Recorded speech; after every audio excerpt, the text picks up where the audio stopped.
Afternoon.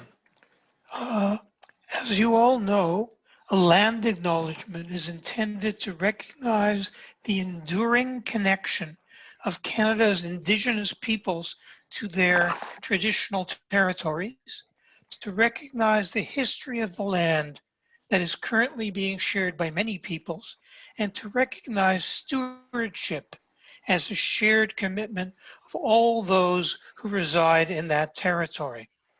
The practice of land acknowledgement is, interestingly enough, a replication of an indigenous practice that predates European contact.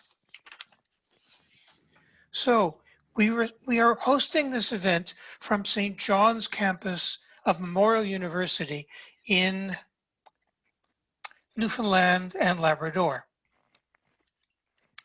We acknowledge that the lands on which we are situated are in the traditional territories of diverse Indigenous groups. We respectfully acknowledge this territory as the ancestral homelands of the Beothuk and the island of Newfoundland as the ancestral homelands of the Mi'kmaq and the Beothuk. We also would like to recognize the Inuit of Nunatsiavut and Nunatuxavut and the Innu of Nitassinan and their ancestors as the original people of Newfoundland, of Labrador. We strive for respectful relationships with all the peoples of this province as we search for collective healing and true reconciliation, and as we honor this beautiful land together. I would now like to introduce our first speaker, Dr. Emile Tompa. Emile is a professor of economics at McMaster University. He is a senior researcher at the Institute for Work and Health in Toronto, and he's the director of the Center for Research on Work Disability Policy, CRWDP. Emile, over to you. Okay, thank you. Everybody can hear me okay? You good? Okay, so next slide, please. Okay, so thank you for the introduction, Stephen. It's a great pleasure to have this opportunity to speak to you today. I'm just going to take about 5 minutes. And in that 5 minutes, I really want to go through our history as a center, the Center for Research on Work Disability Policy, because and talk a little bit about where we're going to go going forward, kind of thing, because we still have lots of work to do. And so the real focus today is starting that way forward. And I'm really pleased to be part of this initiative and part of the Atlantic consultations, because I always found that Atlantic provinces were way ahead of everybody else. This is the first pre-conference consultations we were having this fall, sort of thing. So it's lovely to see you guys, moving forward on this initiative.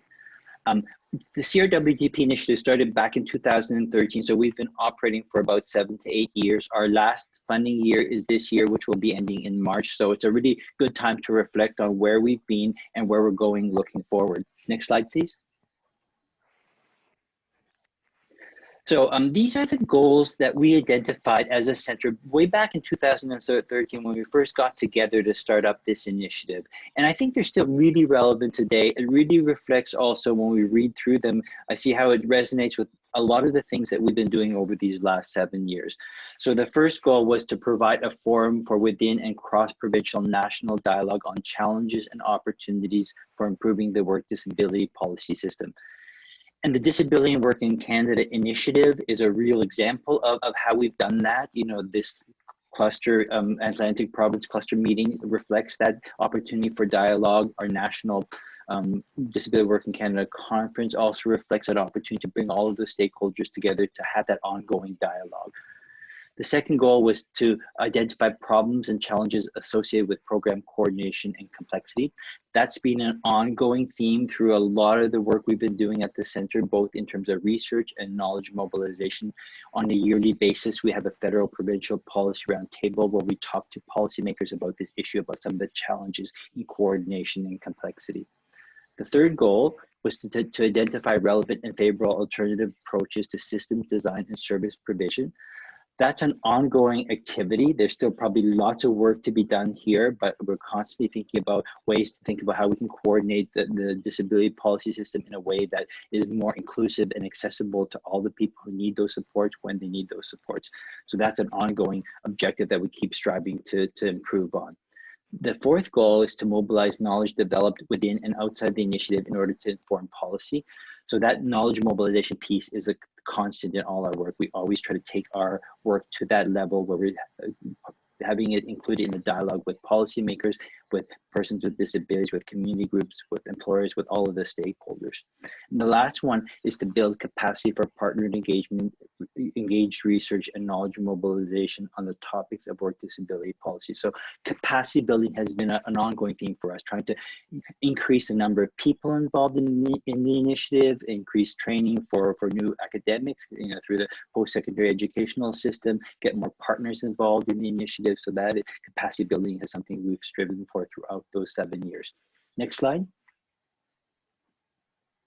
Okay, so this is our mandate here that we identified back when we started operation back in 2013, still relevant today, builds on our goals that I just went through in the previous slide, building capacity for research. That's what we strive to do on an ongoing basis, building capacity for active partner engagement, and then building a consensus on a roadmap for work disability policy change. And that really reflects what we've done with the strategy, working with the community groups to develop that strategy, which we're now trying to put into action. Next slide, please. Okay, so the Moving Forward Together strategy, Disability and Work in Canada initiative really reflects that idea of us partnering with community groups to look to how we can improve the work disability policy system in Canada. It originally started that group as our community caucus with CRWTP, and now it's an initiative unto itself. We started off with ONIWIG and CCRW and Inclusion NL to think about how we as a community group can move forward in this area of work disability policy and developing a strategy for Canadian society. And it's come unto itself and is an initiative that now we spearhead on a regular basis. Federal provincial policy roundtables on an annual basis, the annual stakeholder conference, we've developed the strategy, and now we're trying to get that strategy into action. 2020 marks the 4th yearly Disability Work in Canada conference, which this year, as you know, we'll be holding virtually. Next slide.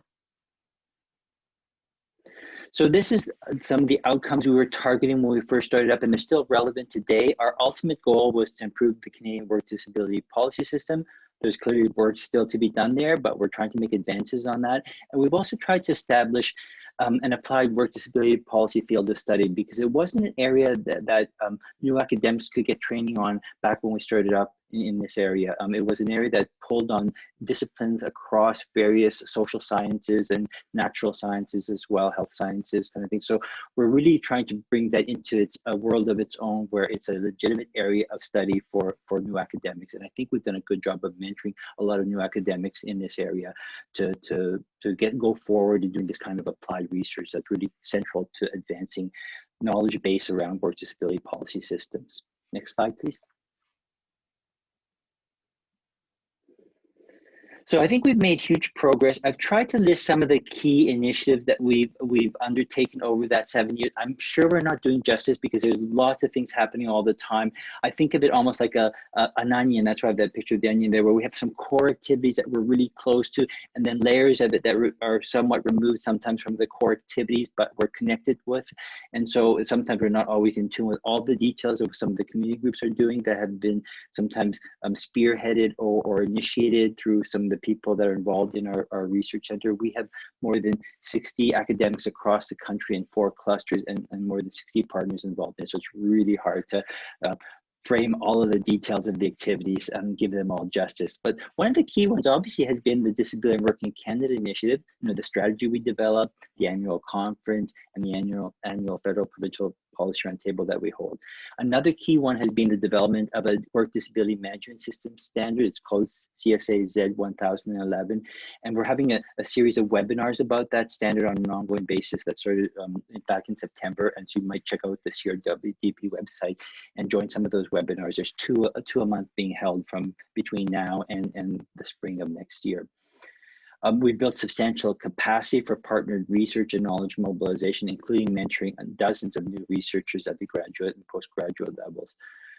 We funded a number of seed grants and other projects, so there's lots of great work that's been done over those 7 years in terms of research. We spawned dozens of spin-off projects. A key one has been a shared partnership development grant on wage subsidies and other financial incentives that are used by service providers and employers to create employment opportunities for persons with disabilities. That's an ongoing project. We undertook a large study for ESTC on the cost of exclusion, in which we've identified the untapped potential of 338 billion, or 18% of GDP, in terms of the potential if we were fully inclusive and accessible for all persons in Canadian society. That's going to be part of a special issue of a journal on equality, diversity, inclusion that's soon to be released. But there's still lots of work to be done. So the next slide talks about the way forward. So if you go to the next slide, please. So we're calling it CRWDP 2.0, but we actually have an official name for it. We're calling the Ideas Social Innovation Laboratory. So this is the next generation of the work we want to do. It's really in the early stages, just in the planning stages, but we have some sense of where we want to take this work.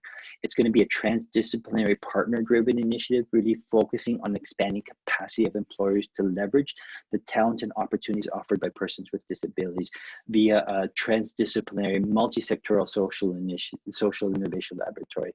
And we'll hopefully identify and pilot and evaluate co-design solutions. So things meant to be put into action in the workplaces and in the disability policy arena.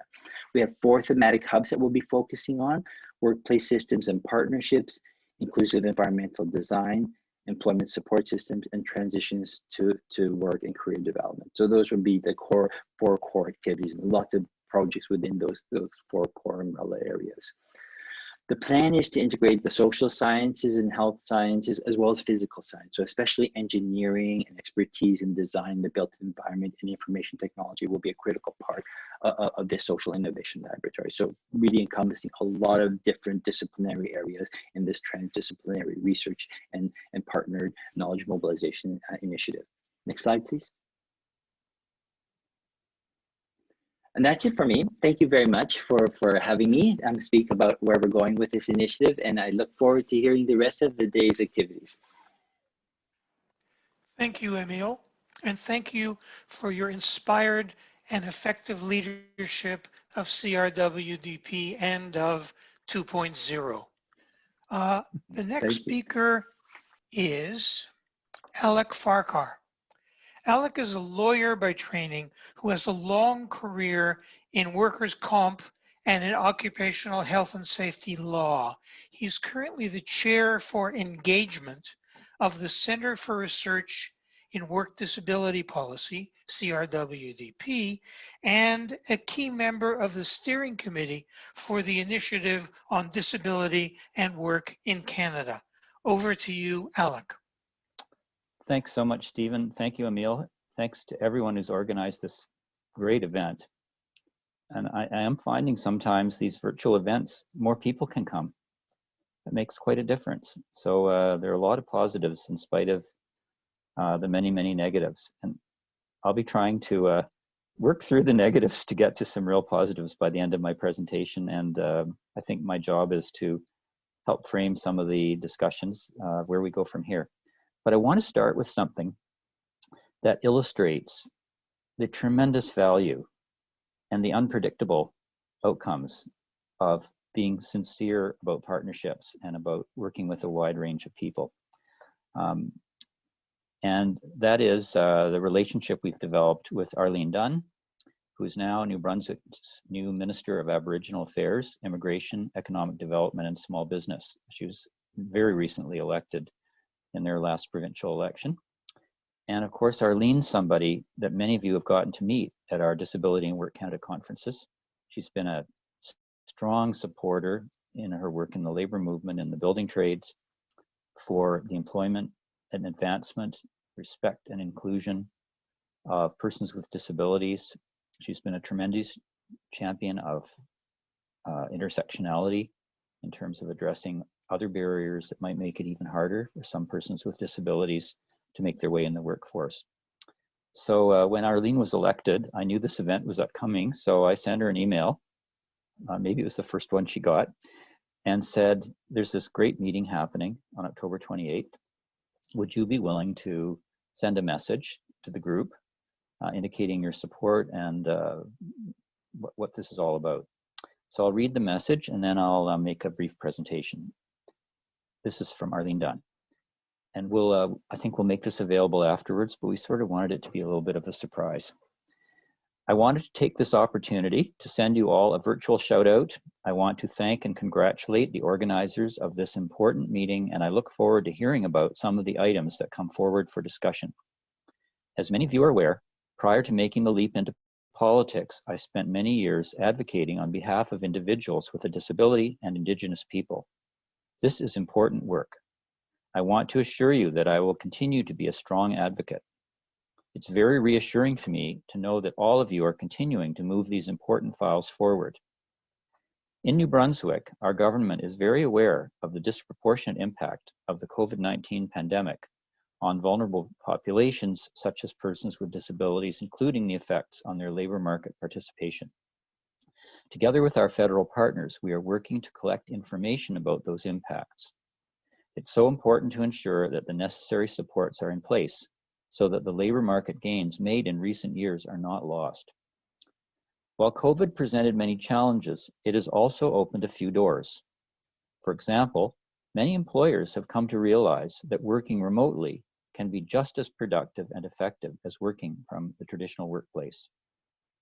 For some persons with disabilities and Indigenous people, the ability to work from home would eliminate traditional barriers such as lack of public transit and workplaces with accessibility issues. We all know there are labor shortages in almost every sector of Canada's economy. And we all know there's no reason persons with disabilities and Indigenous people can't fill many of those roles. From a human rights perspective, it's important that we continue to do all we can to ensure persons with disabilities are able to participate meaningfully in the workplace. But it's also very important from an economic development perspective. It is simply the right thing to do, period. As we begin to implement our economic recovery from the negative impact of COVID-19, it's crucial that no one gets left behind in those efforts, especially our brothers and sisters who live with disabilities and Indigenous people. Rest assured, my commitment remains as strong as ever was to continue to be a strong advocate. I encourage you to continue your important work as we strive to become a more inclusive society. Have a great day, and thanks to Alec for allowing me the opportunity to say a few words. The Honorable Arlene Dunn, and this is her list of ministries: Minister of Aboriginal Affairs, Minister responsible for Economic Development and Small Business, Minister responsible for Opportunities New Brunswick, and Minister responsible for Immigration. And you'll see that makes Arlene a crucial player in New Brunswick in terms of looking toward the future and very sincerely and deeply seeing the full included role of persons with disabilities in that future. So thank you, Arlene. And I think, I hope that was a really nice surprise and a little bit of a ray of sunshine for people to see somebody with such a crucial role in the Atlantic provinces stepping up, knowing who we are, knowing what we do, and supporting it fully. I better expand this here so I can see everything. There we go. So I have 3 objectives today, sort of following up on Emil's presentation. I'll provide a little more background on the Disability and Work Canada strategy.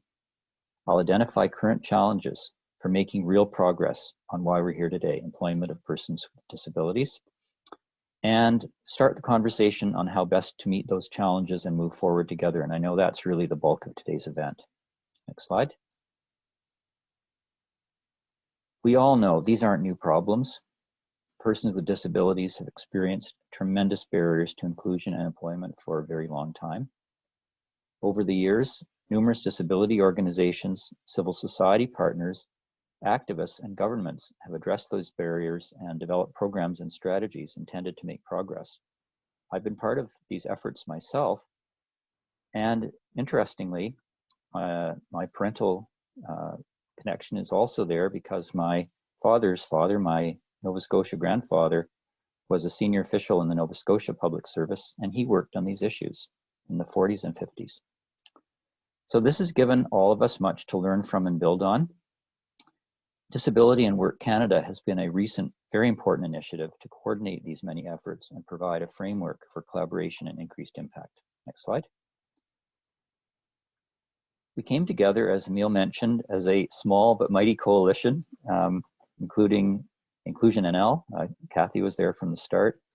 She's had to pull back a little bit this year due to the load of everything else, but she played an enormous role. The Ontario Network of Injured Workers Groups, which is a frontline grassroots group. The Centre for Research on Work Disability Policy, which you've heard from Emile about. The Canadian Council on Rehabilitation and Work, headed by Maureen Hahn, who many of you know, and who has staff in Newfoundland, and the Ontario Office of the Worker Advisor, where I was then the director. We consulted widely, starting in 2017 and especially in the spring of 2019, and developed a draft strategy on disability and work, which was launched in December 2019 at a national conference. And that one was in person with over 200 people, very energetic group.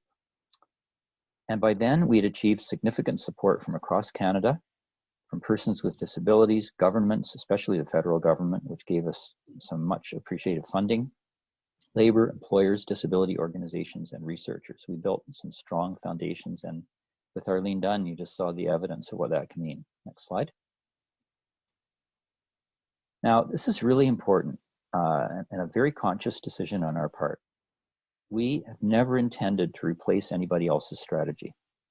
We know that probably right at this meeting, there are folks who want to make sure that people with a specific type of disability, people facing specific intersectional challenges, people who have been left out and marginalized for a really long time have put a lot of effort into figuring out a way to win inclusion. So there are a lot of strategies. Some are local and small scale, some are national. We're not trying to replace them, but we are overtly trying to provide a framework to help bring greater coordination and impact to everyone's efforts, sort of like a virtual meeting space. Now, our strategy is not a governmental policy. It's not mandated by legislation, although there are a lot of elements in the strategy that are mandated, such as human rights. It's a consensus-based strategy. That has a lot of disadvantages.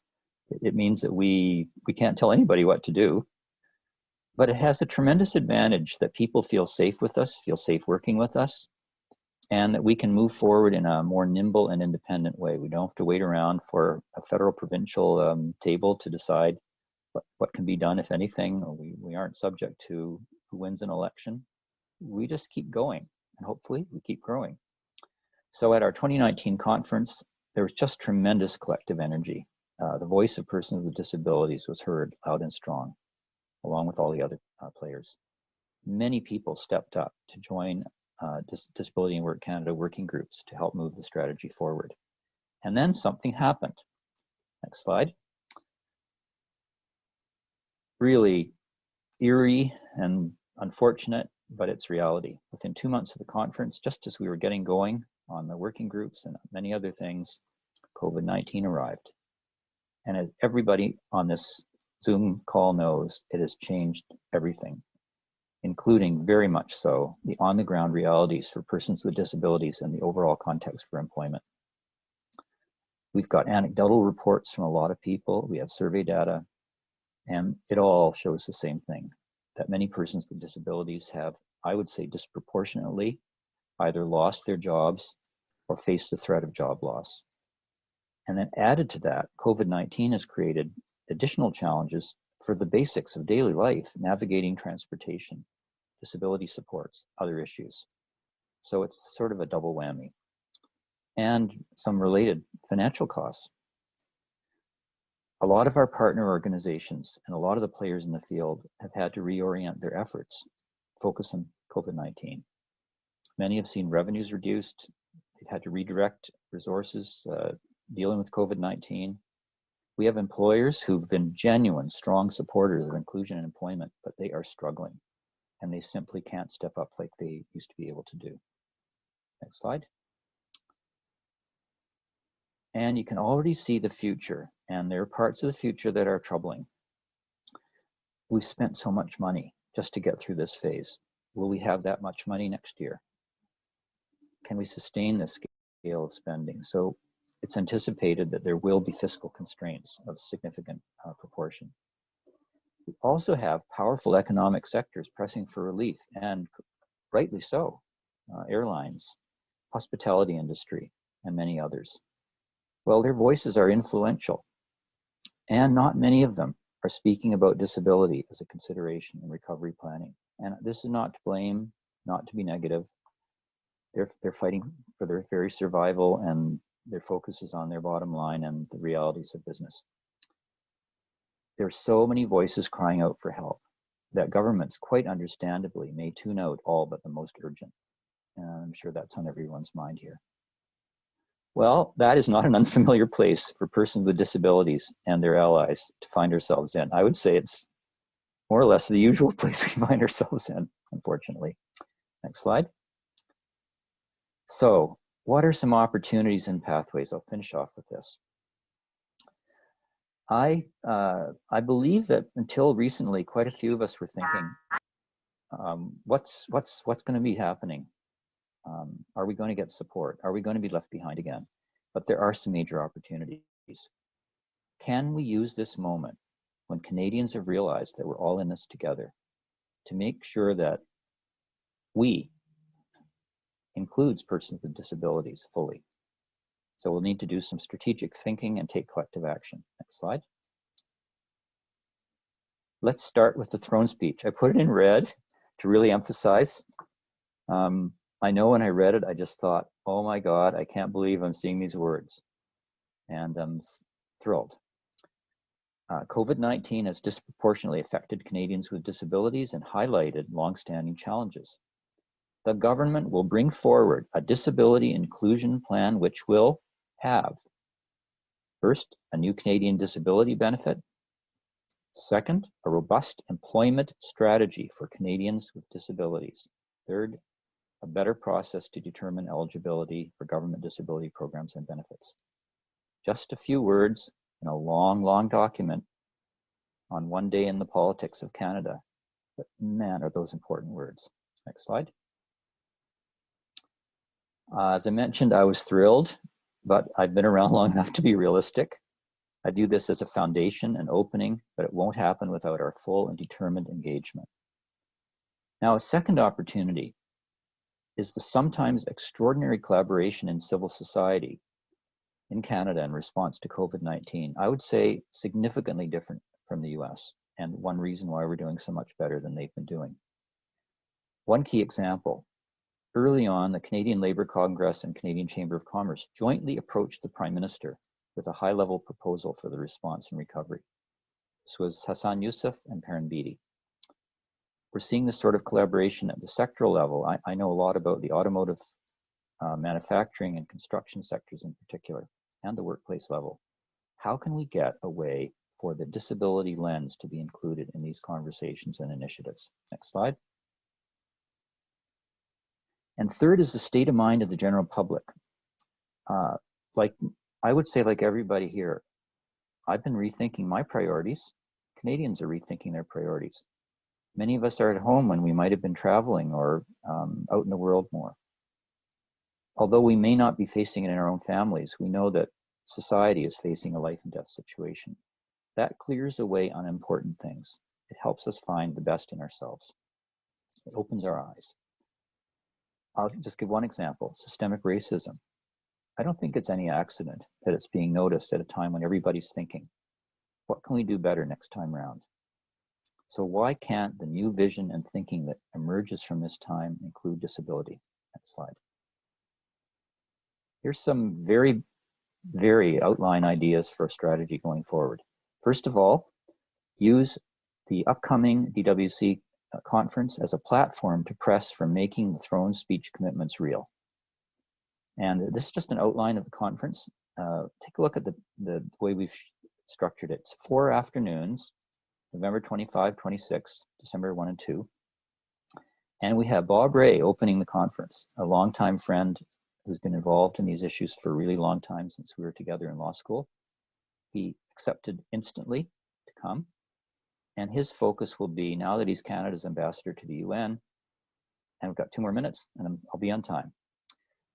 addressing our issues from the international human rights perspective, the Convention on the Rights of Persons with Disabilities. Following Bob, Minister Qualtrough. I believe she's attending in person. So we've got an ambassador, we've got a minister, then we'll get to work on progress in the workplace on the second day, strengthening supports for workers on the third day. The fourth day, now this is still a work in progress, keep it a little bit confidential, but I'm well along the way to what I hope is going to be a joint CLC Chamber of Commerce presentation, where there'll be a commitment to include disability and employment as a recovery, crucial part of the recovery. I think the next one's the final slide. Can we identify players and partners that we haven't engaged sufficiently with in the past and connect with them? We started with Arlene Dunn, who can help us position disability and employment as part of the economic recovery, not just a human rights issue. Can we take advantage of the new workplace? Arlene gave us some ideas on that. There's downsides to working at home, but some upsides. Can we identify sectors of the economy which haven't traditionally been seen as receptive to persons with disabilities? And can we undertake an ambitious public campaign highlighting the costs of exclusion and the benefits of inclusion? And for that, we have the groundbreaking research of Emil Tompa, which I believe shows that up to 17% of our gross domestic province is, in a sense, misdirected and wasted because we're excluding people with disabilities. It's a staggering toll in the multi-billions, really the equivalent of the toll of COVID or something like that. I think that's my last slide, because what do you think we should do? We're all in this together, and let's figure out a way forward. Thank you for inviting me, and looking forward to the rest of today's discussion. Thank you, Alec. The next speaker, building on Alec's presentation, is the Director of Inclusion NL, Kathy Hoggins, who will introduce herself. Over to you, Kathy. Thank you very much. I am just doing a little bit of a logistical switch here and passing the co-host reins back over to Laura while I am facilitating this process. Good afternoon, everybody. Really happy to see you all here. Wow, what a great turnout that we've got. So building on what Alec had talked about in terms of the national strategy, I felt that it was really important for us to have a conversation about what is currently happening in Atlantic Canada and in the inclusive employment sphere, and for us to take a few minutes to talk about what types of services we do have offer. Of course, many of you know that Inclusion NL is the corporate program of Empower, the Disability Resource Center. And we provide services and solutions specifically to businesses who are interested in building their disability confidence and helping them to provide supports around what that looks like to hire individuals, but to also provide accessible services to their current employees as well as their customers with disabilities as well. What are other people out there doing in community to help to support the advancement of inclusive employment in Atlantic Canada? I know that we've got a lot of people from diverse backgrounds here, but if I could just immediately pick on Megan Kelly from CCRW, because I know that she's in the audience and can share some information about what CCRW is doing, and perhaps we can go from there. So Megan, over to you. Sure, thanks, Kathy. CCRW, while it is a part of the Disability and Work in Canada Conference on a national level, as part of the committee, on a local level here, specifically in St. John's, Newfoundland, we run two programs. So one that is an employment program specifically targeted for youth with disabilities, and that provides opportunity for training and navigation for entering the labor market or re-entering the labor market in a supported environment. We also run the Partners Program, which is an enhanced employer support focused program that looks to connect employers looking to hire talent, from the population of people with disabilities, with the roster of skilled candidates that are accessing our services here in the city. We also partner really closely with a lot of other really great organizations who are supporting, the job seekers with disabilities in the community, as well as the employers.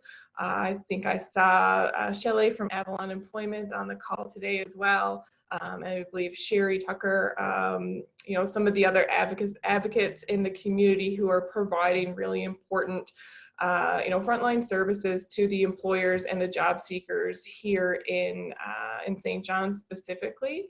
We also have a presence in Halifax, Nova Scotia, as well as a couple sites in New Brunswick as well. So in the Moncton region, as well as St. John, New Brunswick.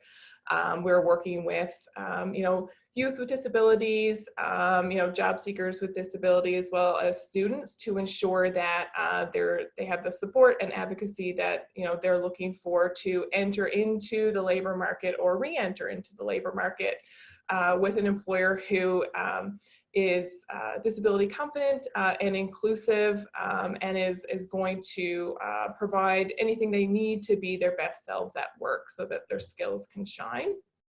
And I get to work at the site here in St. John's, but my work touches, everywhere across Canada. I'm the National Manager of Business Solutions for CCRW.